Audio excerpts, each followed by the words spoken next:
From VOA Learning English, welcome to This is America. I'm Steve Ember. Today, Shirley Griffith and I take you to one of the most beautiful and historic cities in the United States, Charleston, South Carolina. The Civil War began at its waterfront. Come along with us. Charleston sits on a piece of land in the southeastern United States that points like a finger to the Atlantic Ocean. Rivers flow by either side of the city. They are the Ashley and the Cooper Rivers. The people of Charleston will smile and tell you the Ashley and the Cooper join to form the Atlantic Ocean. They know this is not true, but they like to tell the story anyway. It shows how proud the people of Charleston are of their city. Charleston has a very rich history. It is the only city in the United States that can claim to have defended itself from American Indians, fierce pirates, Spanish ships, French soldiers, and British forces. It was first in many things. Charleston had the first continual train service in the United States.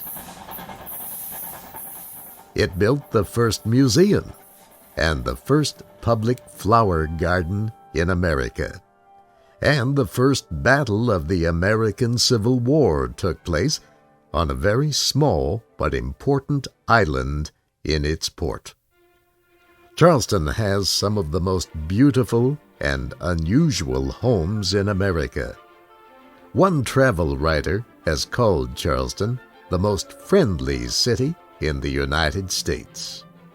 Charleston is all of these things and much more. Plan your visit to Charleston for early spring, late autumn, or the winter months. The citizens of Charleston will tell you their lovely city is not fun in the summer. It is extremely hot. The summer heat is important to the history of Charleston. Early settlers owned huge farms called plantations. In the 1700s, these farms produced a plant called indigo, which is used to make cloth the color blue. Many plantation owners forced slaves to do the work needed to grow indigo in the extreme heat. Slavery became important to the economy of Charleston. The plantations, indigo, and slavery are part of the history of the city. At least 3 Indian tribes were living in the area that became Charleston when Spanish explorers arrived in 1521. The Spanish explorers, and later French explorers, tried to establish settlements near that area, but none lasted. English settlers first came to the area in 1670. They established a town.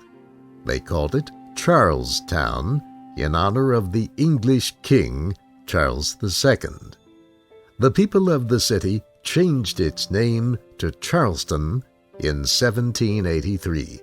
Many people came to live in Charleston because it produced indigo and had a good port. The people who settled the area were hard-working and independent. They considered themselves citizens of England. Still, they did not like some of the laws declared by the English government. The colonists successfully defended their city many times in the early 1700s. They defended it against both French and Spanish forces and against raids by Yamasee Indians and by pirates. In 1719, the citizens of Charleston rebelled against the group of English men who controlled their colony. They wanted more self-government. Britain's King George agreed. This change gave the people of Charleston a feeling of independence.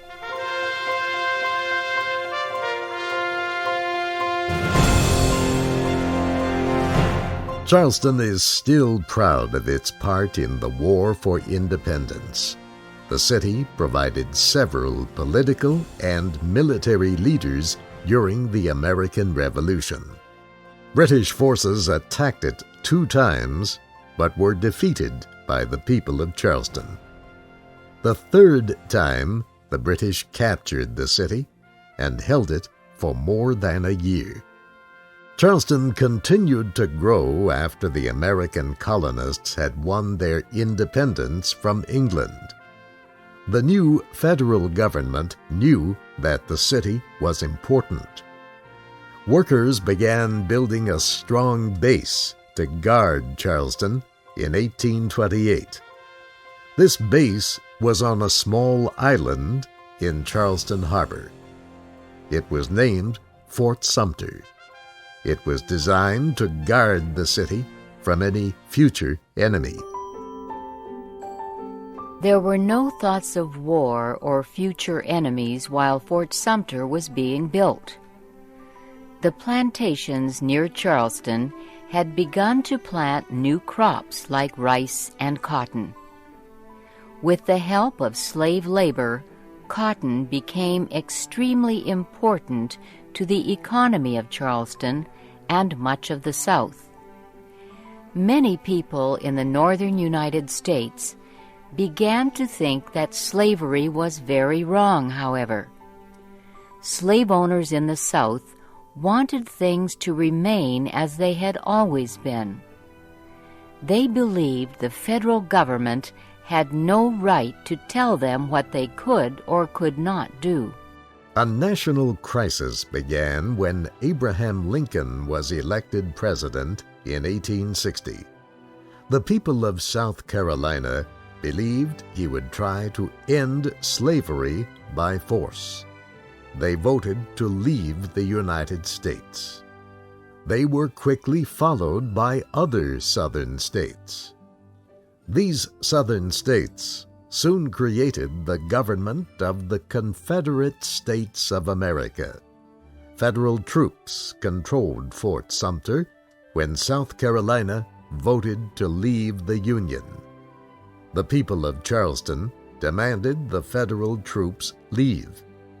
The Union commander refused. On the morning of April 12, 1861, a cannon was fired at Fort Sumter. It was the first shot of America's long Civil War. Charleston suffered a lot of damage during the Civil War. Several major battles were fought there.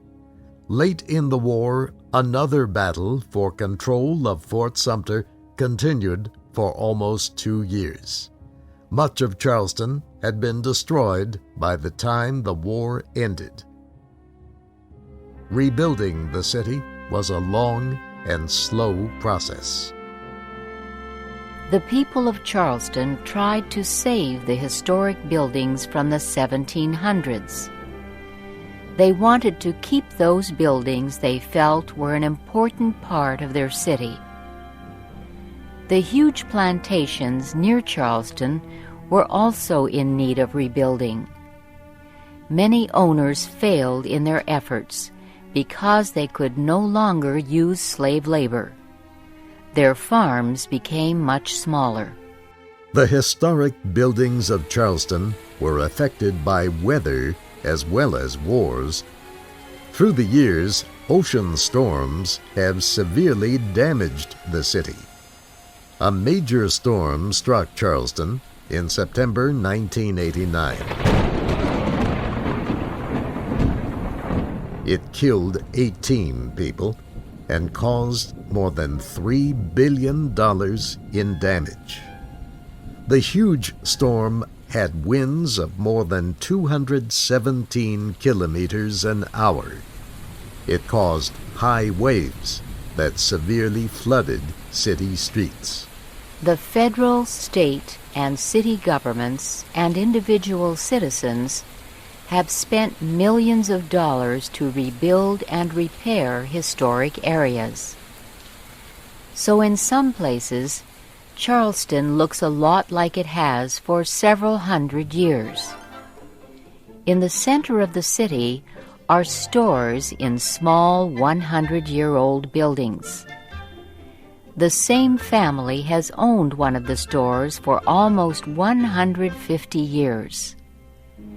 Fine eating places throughout the city serve Southern food. The people of Charleston will tell you they have some of the best eating places in the United States. Many visitors agree. Beautiful old buildings are a major reason thousands of people visit Charleston each year. One of the famous buildings is the old Exchange and Provost Dungeon. It was built in the early 1700s. It was a jail that held the famous English pirate Stede Bonnet and his crew before they were hanged.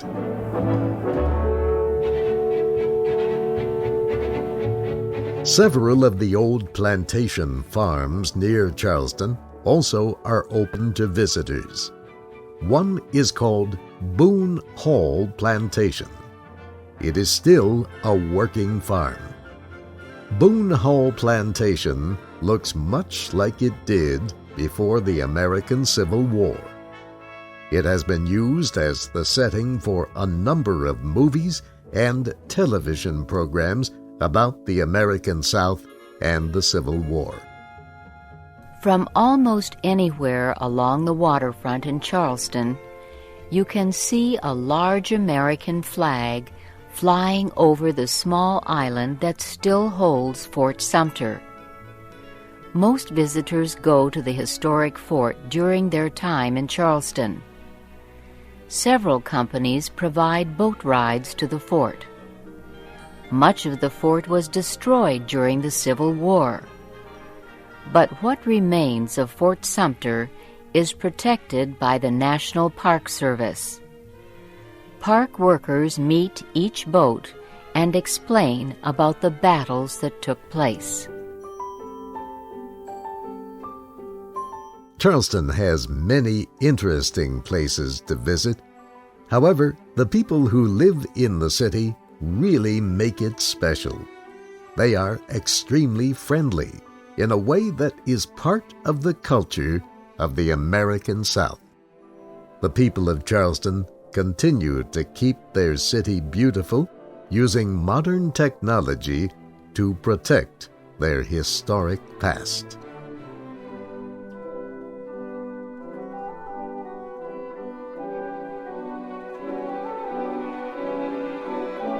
Our program was written by Paul Thompson. With Shirley Griffith, I'm Steve Ember. Join us again next week for another This is America from VOA Learning English.